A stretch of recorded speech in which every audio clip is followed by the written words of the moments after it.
The Tale of Mr. Jeremy Fisher by Beatrix Potter.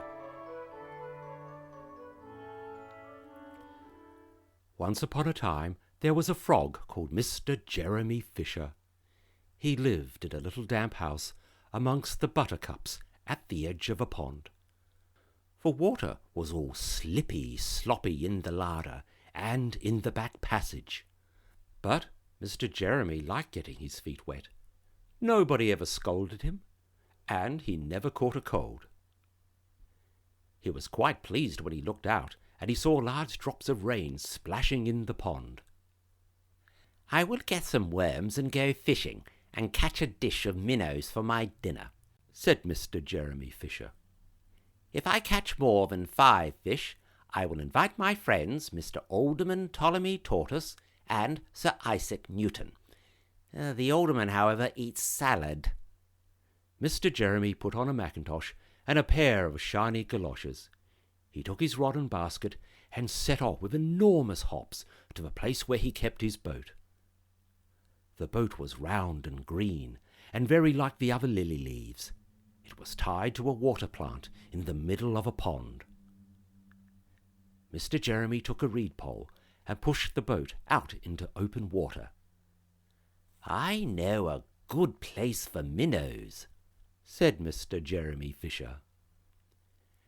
Mr. Jeremy stuck his pole into the mud and fastened his boat to it. Then he settled himself cross-legged and arranged his fishing tackle. He had the dearest little red float. His rod was a tough stalk of grass. His line was a fine long white horsehair, and he tied a little wriggling worm at the end. The rain trickled down his back, and for nearly an hour he stared at the float. "Oh, this is getting tiresome. I think I should like some lunch," said Mr. Jeremy Fisher. He punted back again amongst the water plants and took some lunch out of his basket. "I will eat a butterfly sandwich and wait until the shower is over," said Mr. Jeremy Fisher. A great big water beetle came up underneath the lily leaf and tweaked the toe of one of his galoshes. Mr. Jeremy crossed his legs up shorter, out of reach, and went on eating his sandwich. Once or twice something moved about with a rustle and splash amongst the rushes at the side of a pond. "I trust that is not a rat," said Mr. Jeremy Fisher. "I think I'd better get away from here." Mr. Jeremy shoved the boat out again a little way and dropped in the bait. There was a bite almost directly. The float gave a tremendous bobbit. "A minnow! A minnow! I have him by the nose!" cried Mr. Jeremy Fisher, jerking up his rod. But what a horrible surprise!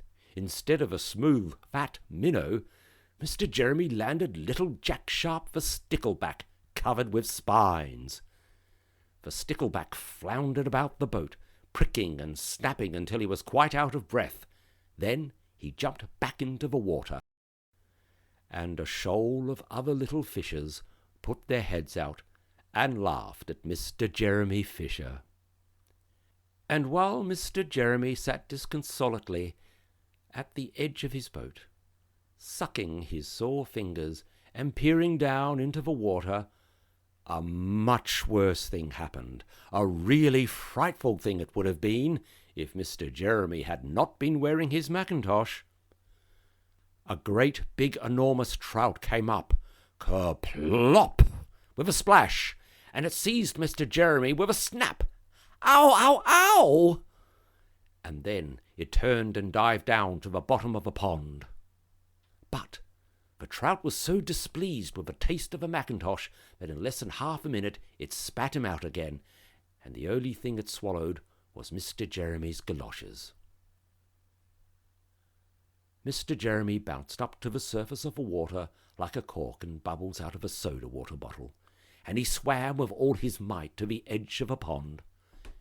He scrambled out onto the first bank he came to, and he hopped home across the meadow with his mackintosh all in tatters. "What a mercy that was not a pike," said Mr. Jeremy Fisher. "I have lost my rod and basket, but it does not matter, for I am sure I should have never dared to go fishing again." He put some sticking plaster on his fingers, and his friends both came to dinner. He could not offer them fish, but he had something else in his larder. Sir Isaac Newton wore his black and gold waistcoat, and Mr. Alderman Ptolemy Tortoise brought a salad with him in a string bag. And instead of a nice dish of minnows, they had a roasted grasshopper with ladybird sauce, which frogs consider a beautiful treat. But I think it must have been rather nasty. The end.